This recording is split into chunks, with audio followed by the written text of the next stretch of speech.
Łóżko. Wierszyk w języku śląskim czyta Johanka. Łóżko to je mebel stary jak świat.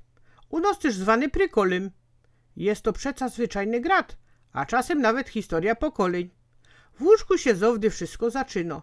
Czy to pod deką, czy pod pierzyną. Niestety w łóżku życie też gaśnie, jak przyjdzie dotrwać ten moment właśnie. Już małe dziecko skoko w łóżeczku, mając dokoła pełno zabawek. Wtedy rodzina siedzi przy dziecku i patrzy w niego jak z nieba skrawek. Łóżko trzeba dzielić ze swoją babą. To przeca święty twój obowiązek. Czasem jest fajnie, a czasem słabo. Taki jest przecia małżeński związek.